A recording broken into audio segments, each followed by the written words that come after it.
Welcome to the Folktale Project. This is Dan Schulz. Today's story is a Russian folktale with a theme that we've seen many times before, but never gets old. This is Daughter and Stepdaughter. A widowed peasant with a daughter married a widow who also had a daughter. So they each had a stepchild. The stepmother was a wicked woman, and constantly nagged the old man. "Take your daughter off to the forest, to a hut. She'll spin more yarn there." What could he do? He did as the woman said, carted his daughter off to the forest hut, and gave her steel, flint, and tinder, and a bag of millet, saying, "Here is fire. Keep the fire burning, and the porridge boiling. Sit and spin, and let no one in." Night fell. The maid heated the stove, cooked the porridge, and suddenly heard a little mouse say, "Maid, maid, give me a spoonful of porridge." "Oh, little mouse," she cried, "stay and talk to me. I'll give you more than a spoonful of porridge. I'll feed you to your heart's content." So the mouse ate his fill and left.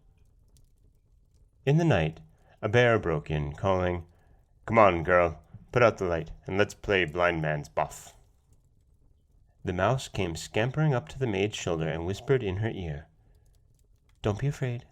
Say yes. Then put out the light and crawl under the stove, and I'll run about ringing a little bell." And the game began. The bear started to chase the mouse, but could not catch him, and soon began to holler and hurl logs at him. He hurled one after the other, but kept missing, and grew tired. "You are good at playing blind man's buff, little girl," he said. "I will send you a drove of horses and a cartload of good things in the morning." Next morning, the old man's wife said, "Go and see how much yam the girl has spun since yesterday, old man." So off he set, while his wife sat waiting for him to bring back his daughter's bones. By and by, the dog began to bark. "Bow wow wow!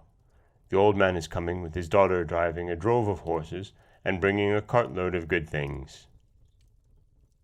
"You're lying, fleabag," shouted the stepmother. "Those are her bones rattling and clanking in the cart." The gate creaked, the horses raced into the yard, and there were the old man and his daughter, sitting in the cart, with a cartload of good things. The woman's eyes gleamed with greed. "That's a pittance," she cried. "Take my daughter to the forest for the night. She'll come home driving 2 droves of horses with 2 cartloads of good things." The peasant then drove his wife's daughter Natasha to the hut, and provided her with food and fire. At nightfall she cooked porridge for herself. Out came the little mouse, asking for a spoonful of porridge, but Natasha cried, "Be off, you pest!" and she threw the spoon at him. The mouse ran away. Natasha gobbled up the porridge all by herself, put out the light, and lay down in a corner. At midnight, the bear broke in, crying, "Hey, where are you, girl? Let's have a game of blind man's buff." The maid was silent, only her teeth chattered from fear. "Ah, there you are," cried the bear. "Here, take this little bell and run. I'll try to catch you." Her hand trembling, she took the little bell and could not stop it ringing. Out of the darkness came the mouse's voice. "The wicked girl will soon be dead." The next morning, the woman sent her husband to the forest, saying, "Go and help my daughter drive back 2 droves of horses with 2 cartloads of good things." The peasant went off, leaving his wife waiting at the gate. The dog began to bark. "Bow wow wow! The mistress's girl is coming. Her bones are rattling in the bag. The old man's sitting on the nag." "You're lying, fleabag," cried the dame. "My daughter's driving droves and bringing loads." But when she looked up, there was the old man at the gate, handing her a bundle. When she opened it and saw the bones, she began to rant and rage so much that she died the next day from grief and fury. The old man lived out his life in peace with his daughter, and with a wealthy son-in-law, too. And that is the Russian folktale of daughter and stepdaughter.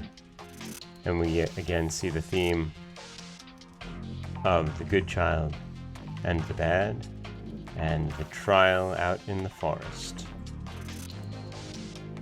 This is Dan Scholes for the Folktale Project. Don't forget that you can subscribe to the podcast on Apple Podcasts, Stitcher, Google Play, Overcast, anywhere that you like to get your podcasts. You can also follow us on Twitter at Folktale Project. You can find us on Auto Radio and TuneIn Radio. And you can always head over to folktaleproject.com, where you'll find a new story waiting for you every weekday morning. Thanks for listening.